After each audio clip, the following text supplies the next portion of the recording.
Hi, I'm Courtney with Second Harvest Food Bank. Today we're going to be making a recipe called red beet risotto. It's an exceptional dish. It has a nice earthy flavor and it looks pretty cool too. So let's get washed up and get started. For this recipe you'll need butter, oil, onion, red beets, salt and pepper, white rice, white cooking wine or lemon juice, low sodium chicken stock, shredded Parmesan cheese, and optional, a few beet leaves and chopped walnuts. We're going to start by heating up our oil and butter in our pan. To cut back on some of the saturated fats, we're going to use only 1 tablespoon of butter and then substitute the other tablespoon with a tablespoon of oil. We've got a nice little pool of oil and butter. It's melted, looking pretty good. So now we're gonna add our onion and our beets. They're looking fantastic. Love these guys. So what I chose to do is one of my beets I shredded up, and then the other one I diced. And I like that because I like a little bit of texture with those, with the diced beets. But then when you shred them, they also become a little bit more mixed up with the rice, and it becomes kind of one. So I wanted a little bit of pieces of beet sticking out and some kind of blended in. All right, in they go. And we'll add our beets as well.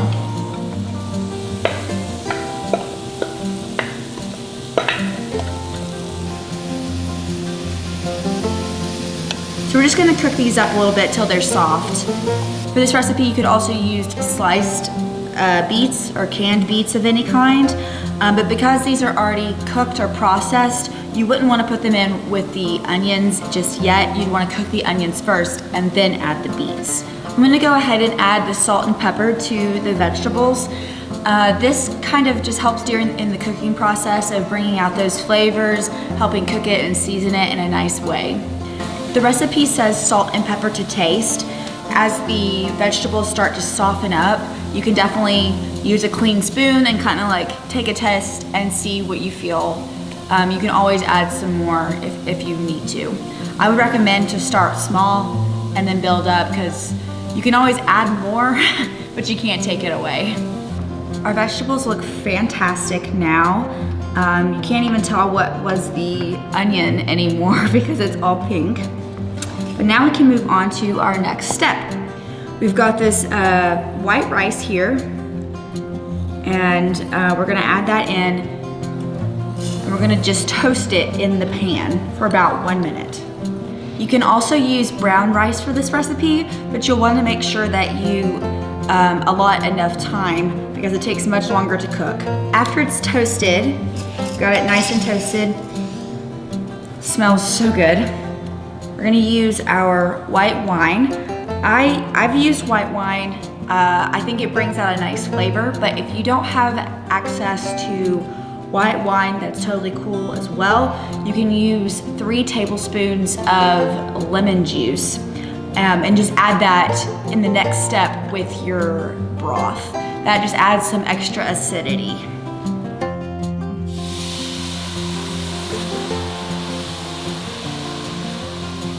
So you don't have to worry about this being alcoholic in any sort. The reason that we add the alcohol, the wine right now, is so that way the heat will burn off the alcohol. So it'll just leave this nice like bitter acidic flavor with it. That's just really nice, and it goes super well with this dish. After the wine has been absorbed and the alcohol's kind of evaporated, we're gonna start pouring in our broth.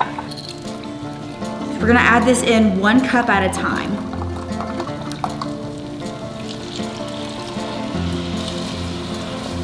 We added our first cup of chicken broth, and what we're gonna do is just let that simmer and let the rice absorb it, and then we add another cup.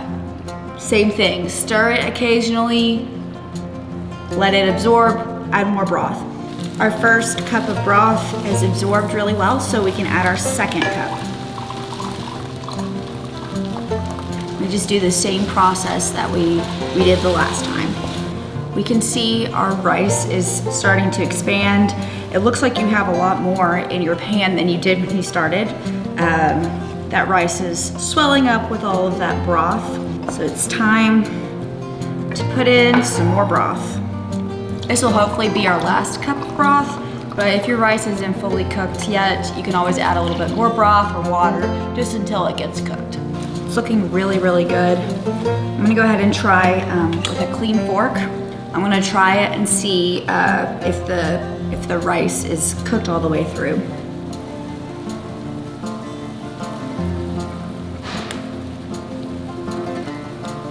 That did the trick, it's done. Now I'm going to remove it from the heat and we're gonna add in our cheese. I'm going to use Parmesan cheese, but goat cheese, cotija, feta, those cheeses taste really, really good. They pair very well with red beet. So you could definitely try those if you have that as well. We're gonna sprinkle that in and stir it up to melt the cheese in. Now I'm going to plate my risotto. I like to use a white plate because it really shows off that beautiful pinkish red of the risotto. I'm gonna top mine with walnuts. This is optional. It tastes really good with toasted walnuts if you have access to that. Walnuts have a lot of really good heart-healthy fats. Also, they just kind of taste delicious. I'm gonna be extra fancy. My beets actually came with their leaves still attached. I'm gonna put that on top. This is such a beautiful dish. It looks like something you might get at a restaurant. It's nice that you've also used pretty much every part of the beet. These red beets have a lot of antioxidants and nutrients that help support a healthy lifestyle. Now for the moment of truth.